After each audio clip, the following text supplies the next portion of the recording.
At first, there was nothing heroic in those small bodies. There was only hunger.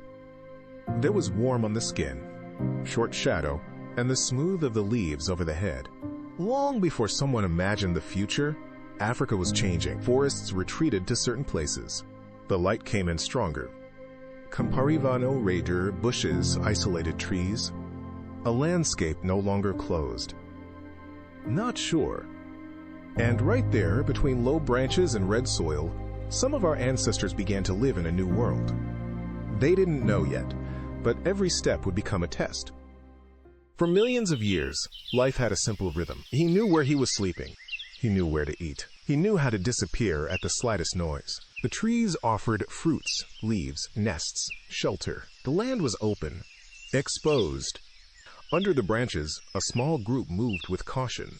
Hands cling, feet looking for safe supports. The body was made to go up, not to stay still there. Yet the earth had already called since. Just a fallen fruit. Just follow a smell. Just descend a little longer. And sometimes, that little, everything changed. Walking on two legs was not a sudden conquest. It was a slow compromise, a fragile balance. Every femur, every pelvis, every knee just changed. Almost nothing, yet enough. A small hip shift, a more curved column, a foot that became more stable. The old movements didn't disappear immediately. Arms still needed, hands still grabbed. But on the ground, in the middle of the tall grass, standing erect offered a new advantage. See further, breathe better under the sun. Bring the food without dropping it. And perhaps, sometimes, the difference between being seen or disappearing. Long after, someone would call Lucy a famous fossil, but when he lived, there was no name for her. There was only the wind. There was dust. There were his uncertain steps on the ancient African soil. His body told an ancient story. Arms still strong. Legs already ready to hold weight, a step not entirely human. And not only arboreal, she was not alone. Around her, other similar forms looked for fruits, roots, water. Some climbed again on the trees. Others were going down more and more often. Evolution did not run. He tried. In a world full of predators, getting up meant changing rules. Between the tall grass, the difference between being bent and being straight could save a life. An erect body saw over the bushes. He noted the shadow in motion. He noted the grass that bowed too quickly. But the advantage was not only in fear. The hands were free. A fruit in one hand, a stone in the other. A little weight on your arms. The world became more complex, and the body was looking for answers within itself. There was no plan. There was only what worked, even for a day. When the hands were no longer needed to move between the branches, everything changed. A stone could be taken more carefully. A branch could be used as a lever. Food could be brought further. In the gatherings, someone found seeds, tubers, carcasses, left by others. It wasn't a banquet. It was a patient survival. The fingers got soiled. The nails were consumed. The hands learned about weight and form, and without knowing, they were becoming tools. First to take, then to turn. The fire came much later, but the world that would have welcomed him was already changing. Before dominating it, the ominines had to learn to fear it. A flash, a burning tree, the acre smell of burned wood, the night illuminated by sudden glows. For years, perhaps forever, fire was something that others had stolen from the storm, still not tamed. Still dangerous, but observing it, our ancestors understood a new truth. The world was not just to suffer. It could also be used. Today we imagine the savannah as an empty grass sea. But it wasn't empty. There were fruits in certain seasons. There were hidden waters. There were fertile gatherings after the rains. There were trees that resisted and others that yielded. Africa was not steady. It was moving with the climate. It opened and closed. In some periods, the forest returned to occupy new spaces. In others, the heat pushed everything further. Small human groups lived in these changes. Where the landscape changed, their luck changed. Where there was water, there was life. but not enough for everyone. The animals arrived in the morning. The prints overlapped on the shore. The mud retained the passage of ancient zebras, elephants, antelopes, and small bipeds that looked from afar. Nobody owned that place, yet all depended on it. Mother stopped very little. The little ones were drinking fast. Males and females searched for safe routes. The water drew. The water exhibited. Around the natural wells, life gathered as a silent crowd. And every season could change the boundaries. Before being technology, a rock was a choice. A stone lasts against another. A sharper edge. A splinter falling. In the hands of those first builders, the gesture was repeated. Hit, see. Try again. It wasn't just strength. It was memory. It was attention. The sharp edges served to peel, break, open. Meat, bones, roots. The instrument was not born perfect, was born useful. No ominine was saved alone for a long time. The group was the real force. Different eyes looked from different directions.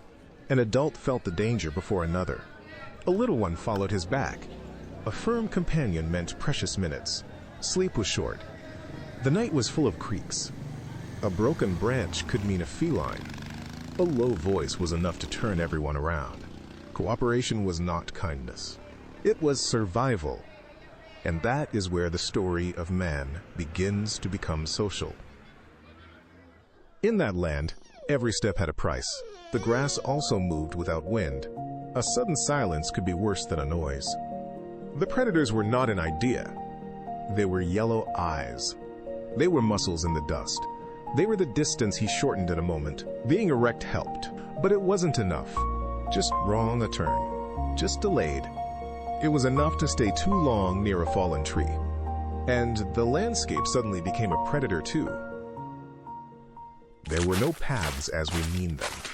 There were paths remembered by the body. A crooked tree, a hill, a ford. The return of shadows of the afternoon. Moving wanted to risk. But staying could be worse. Some groups learned to move behind water and food. Others followed the season. Others still looked for new margins, further from the old world of trees. Every migration was slow.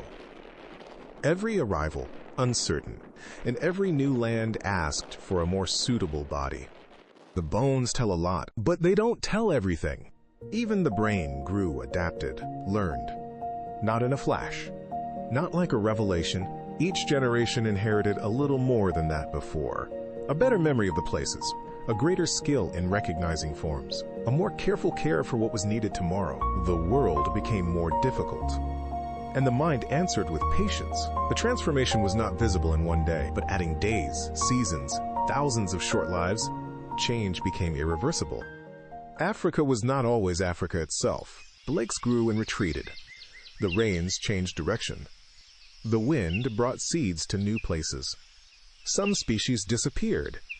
Others arrived. The land recorded everything, but without talking. Bones, sediments, ancient pollen, dry rivers, and then found. Everything showed a moving continent.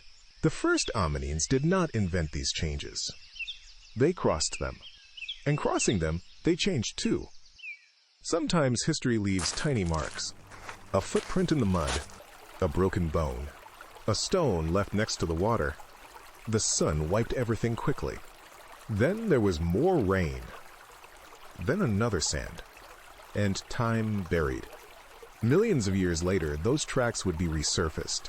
But then they were only short gestures. A race. A search. A fear.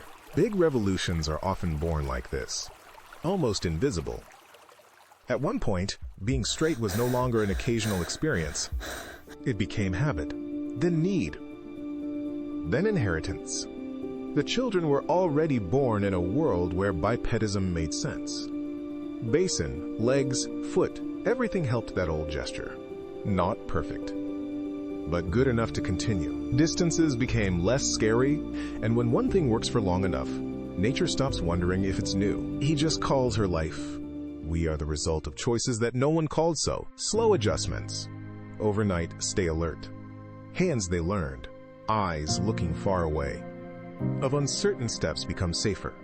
Every time we walk, we take that story with us. We don't see her, Yet it is in the way the body balances the weight. It is in the foot that touches the ground. It is in the back that supports the world.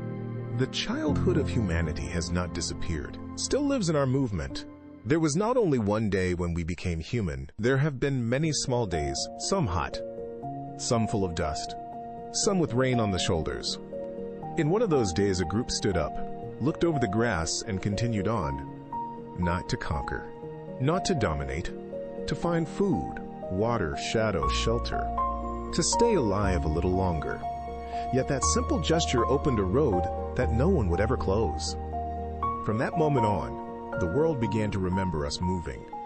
In this documentary, the following works and research institutions have been used as main historical sources: Donald Johanson, Maitland Edie, Lucy, The Beginnings of Humankind; Tindi White, Jensua; Berhane Asfaw, Australopithecus afarensis from Maka, Ethiopia; Bernard Wood, Human Evolution, A Very Short Introduction; Daniel E. Lieberman, The Story of the Human Body, Evolution, Health, and Disease; John G. Flegel, Out of Africa 1, The First Hominin Colonization of Eurasia; Zoresanai Alemzajed, The Baby from Dakika and the Study of Early Hominins; Max Planck Institute for Evolutionary Anthropology; Nature, Science, Proceedings of the National Academy of Sciences, Journal of Human Evolution,